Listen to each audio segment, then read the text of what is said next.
What's going on, everybody? Welcome back to TTB Ravens Media, bringing you Ravens content every single day. If you want to stay up to the Ravens content, make sure to hit the subscribe button down below and turn the notification bell on if you want to get notified every single time I upload a brand new video, because whenever there's Ravens news and things like that, I try and come out with videos as soon as possible.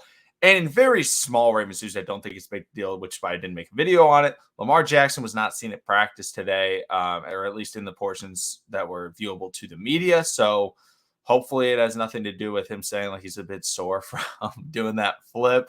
I don't think that's the case. I mean, I fully expect him to play and things like that. But so hopefully everything's all right with that. But in today's video, I wanted to talk about the Ravens defense, because I've seen a lot of people in the national media. I've seen a lot of Ravens fans talk about how this is, I mean, I've talked about it as well. The Ravens are not going to have the same level of defense that they've had in recent years, a top 5, top 3 defense, because they've lost Marcus Peters. They've lost, I know I really like Adafe Away. I really like Justin Houston, but they've lost some pieces on the edge rusher spot. And they've, overall, their secondary is a bit depleted. And so the defense, especially the first 2 weeks, has really struggled. They give up a lot of points to the Chiefs and they give up a lot of points to the Raiders. And everybody's all looking at this Ravens team like, you know what?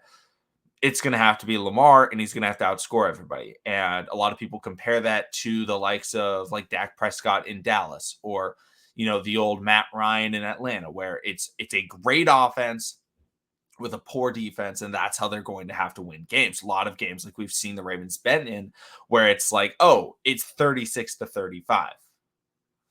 That's the type of games that a lot of people are expecting the Ravens to have to play. But I am here to say that the Ravens defense is fine. It's not a bad defense. It's actually still a pretty good defense. The issue is they've played against 2 really good offenses, and offenses that have the weakness of the Ravens defense. If you don't know, the weakness of the Ravens defense is stopping tight ends. Their linebacking core has not ever been able to prove that they can stop tight ends.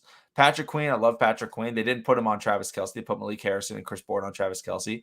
But Patrick Queen in the past has struggled against tight ends. Malik Harrison just isn't very good in coverage. And so when he's gone up against Waller and Kelce, the 2 best pass catching tight ends in the NFL, they've struggled a lot. And those are the focal points of both of the offenses that they've played. They will not face a tight end nearly on that level as any of those guys, because the only guy that would be after them would be Mark Andrews and George Kittle. Well, they don't play the Niners, and Mark Andrews is on the Ravens, so they don't really have to worry that much about it. They do face some good tight ends, guys like TJ Hawkinson next week. They face Noah Fant, but they're nowhere near the level of Kelce and Waller. And so when people are analyzing this defense and how good they really are, they're forgetting that, one, they're still very inexperienced playing together. Anthony Avertt's having to come in. Tavon Young's coming off of injury. Deshaun Elliott's really only in his second season playing with Baltimore. And that right there, then you add in Brandon Stevens, who's a rookie, and Jimmy Smith, who's also kind of coming off of injuries, in and out.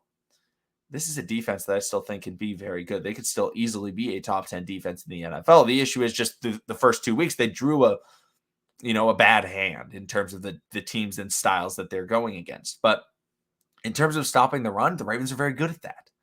That has always been the focal point of the Ravens defense: stop the run.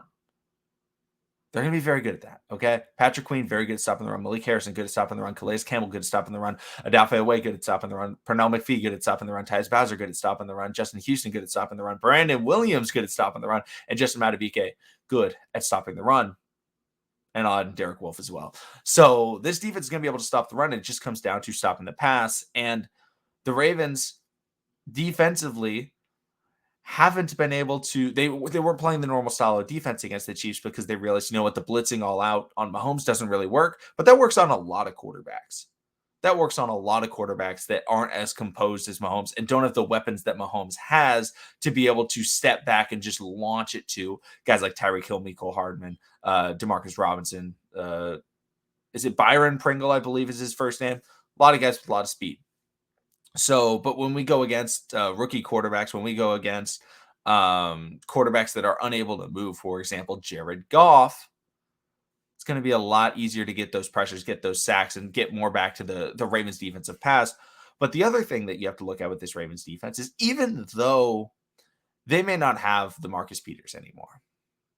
They may give up a fair amount of yards. They still have playmakers.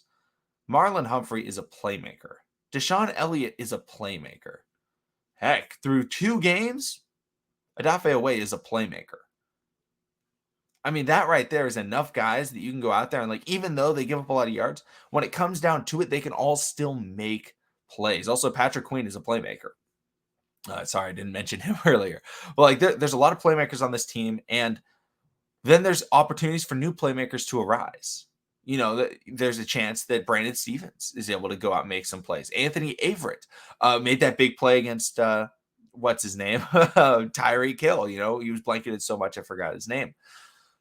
That's a play. You know, when it came down to it, the Ravens defense was able to make plays, and that's what the Ravens need. Control the clock on offense, make a couple of plays on defense, and this team is going to be absolutely okay. And then you add in the fact that, you know, this is just going to be a really solid defense. It may not be like, because before the season I was saying like this could easily be the best defense in the NFL. It's not. I don't think it's going to be there. I really don't. I don't think it's going to be up there with teams like the Bucs. I'll say I don't think that's very controversial to say they have a really good defense, or the Rams. I don't think it's going to be there anymore with the loss of Marcus Peters, but it can still easily be in that top 10. It could be in that borderline top 5 discussion. And that's what, you know, people are forgetting, because everybody's looking at, oh, wow, they gave up a lot of points in the first 2 weeks. Yeah, they also played 2 top 10 offenses from last year, and top 10 offenses that highlight the weakness of the Ravens defense in stopping tight ends. So overall, I'm not that worried about this Ravens defense. I think people are overreacting to the struggles that they've had, and it may take a little bit for Anthony Averett to get situated, for Brandon Stevens to get situated, for them to start using our Darius Washington, for Derek Wolfe to get healthy, for Odafe Oweh to continue to improve. It may take a little bit, but I'm not worried. You shouldn't be worried. Let me know in the comment section down below what your thoughts are on this Ravens defense, how good you think they can be. If you still think they can be the number 1 defense in the NFL, I want to know that. So thank you, everybody, for watching. Subscribe for daily Ravens content, and I'll see all of you again tomorrow.